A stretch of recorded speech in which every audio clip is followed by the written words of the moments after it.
Hello everybody, this is Dana with the Freedom Please channel and essenceofme.com. Today I'm coming to you all with, I don't want to call it a tutorial, but I'm going to kind of give you a very broad general overview of reading rulers. This was a viewer's request, and I thought that this will be a great video to share because many of us learned about fractions and rulers when we were in school, and sometimes we use them and sometimes we don't. But I had a feeling that sometimes we need a refresher so that we will feel comfortable in trying some new things, particularly when it came to starting quilting. I knew about fractions and all of that, but it's always good to get a refresher so that you feel a little more comfortable in taking the next step. So in this video, I'm going to change the angle after the introduction so that you can see a couple of different rulers. As always, feel free to ask me any comments or ask any questions or leave comments in the comment section. And if there are any other, I just feel like this is a good little jump start that I could potentially record. I would love your suggestions, and I hope that this is helpful for someone. And if it is, definitely let me know by subscribing as well as leaving a comment in the comment section. So let's go ahead and get right to the video after the introduction, and I will see you at the closer in the end. See you in a bit.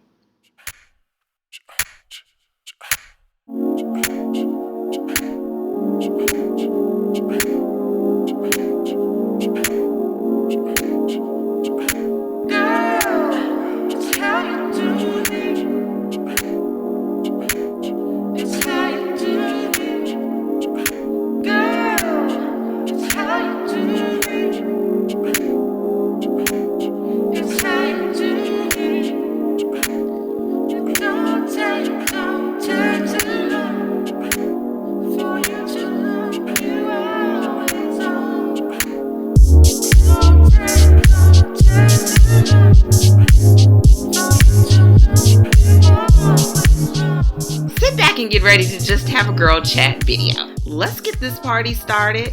Kind of feel like Pink, but not really. Let's go. See you in a bit. So first, what I'm going to start off with is I'm going to show you some different rulers. This is just a standard ruler that is, I believe this is 3.5. It is 3.5 by 9 inches. And I'm going to use this probably most since you will be able to see it in this small space.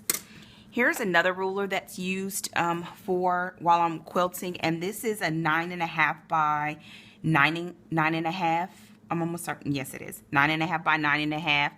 And the last ruler that I may use, because I'm not certain how I'm going to do this, is just a normal yardstick, a 1 yard stick. And so I think I'm actually going to start with this since it's so clear and you don't have the confusing extra line. So let's just take a look at this for a second. Now, the main reason for this video is I'm just going to cover what I think is just the really straightforward basics of using rulers when it comes to measurements, so that you're not nervous about trying something like quilting because all of these little notches get in the way. And especially when you're quilting, with quilting you sew at 1/4 of an inch, and that's a small measurement, and sometimes you even cut in smaller increments. So okay, I hope you can see well because I can't see what you see. So first of all, this is the inches side, and on the inches side you see that you have all of these little notches that lead up to 1. Okay, now each one of those notches are 1/8 of an inch.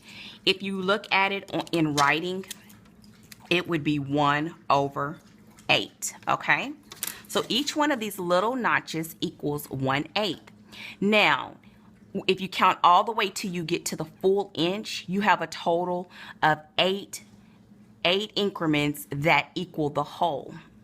So 1 inch or a full inch would be 8/8, which equals 1 inch. Okay.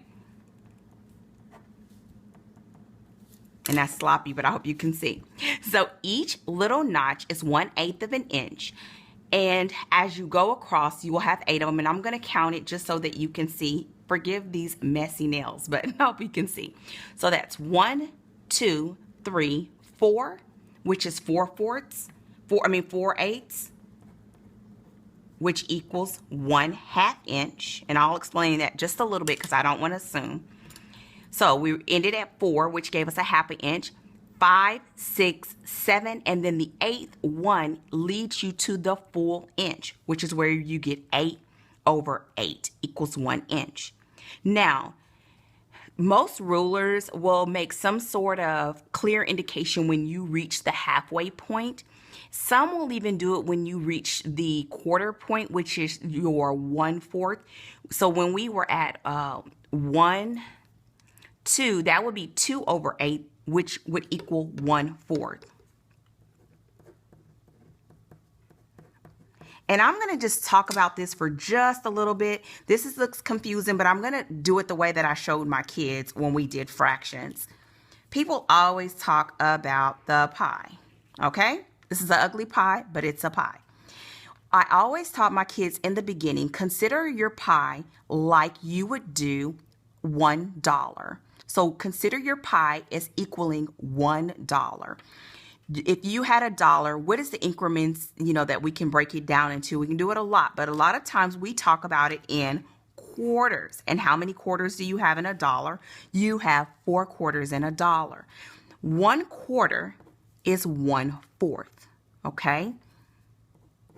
If you were to, I haven't seen one in a really long time, but they used to have 50-cent pieces, and I'm sure they are.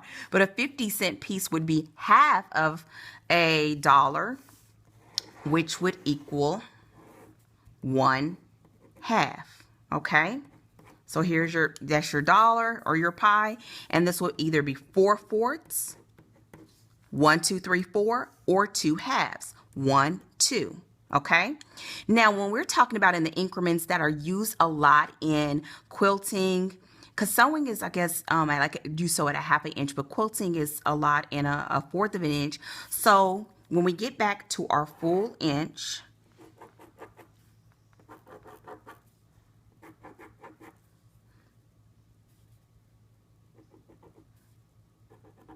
here's your dollar again, your whole dollar, which is 1 inch, okay? And that would be 1/4, 2/4, 3/4, 4/4. Now that would mean the exact same thing as, I hope this is making sense, 1/8, 2/8, 3/8, 4/8, 5/8, 6/8, 7/8, 8/8. Now this is everywhere, but if you think about just this, when you go to your ruler, it'll make a little more sense. So whenever you are doing, whenever you're cutting and it says, okay, you need 1 1/8. Well, you would have a whole inch, and then you would just go over to the first notch after that 1 inch or 2 inch mark to have 1 1/8. Or if they say you need 1 1/4 or 1 1/4, you would get your full inch, and then you will go in two notches to equal your 1/4. And if you kind of just pause a little bit and count it out, no one's in your room with you when you do this. I would say count it aloud. You rather measure twice and cut once than for it to be wrong, okay? And so let's say they said 1 1/4. You would measure all the way to 1, and then you would go to 1/4. Now here it's almost hard to see that there is a difference between the 1/8 and the 2/8, but it's a slight difference so that we know that that's the 1/4. And then over here, we see that that's the 3/4. Okay. Let's say they said you need 2 1/2. You would measure 1, 2, and then half. That's the quarter. That's the half, which is it's actually the same. The lining on this is the same as as the full inch marking. So let's take a look at it one more time because I don't know how long I've been talking on this ruler. This ruler is extremely busy. Okay. Okay. So here, it's confusing, but here's actually the beginning, this would have been your 0. And here's your 1. And here's your 2. And I'm just going to do 3, 2. Okay? And here, they actually have little arrows when you reach the halfway point. Okay? And then you see the other notches right in between. You see? 1, 2. And what I would say to you is, as you're doing it, just line it up in the beginning. A lot of times you're only going to see either the 1/8 or the 1/4 or whole increments. And so just take your time and count the notches if you need to. This one is a little confusing, but I can look at it here. I say this is the 2. That will be 1, 2, 3, 4, 5, 6, 7, and then 8. And that will give you your full inch. And they do have other things on here, but to me, that just part of that starting to get confusing. Count the notches. Count them to yourself. You know, do it like the old school Sesame Street song, 1, 2, 3, 4, 5. Get that all going in your head. And you know that each inch has 8 little notches. And 1/8 is the first, and then 2/8 and 3/8 and 4/8. And once you start getting the hang of it, it will start coming second nature, okay? If you have any more questions about this, because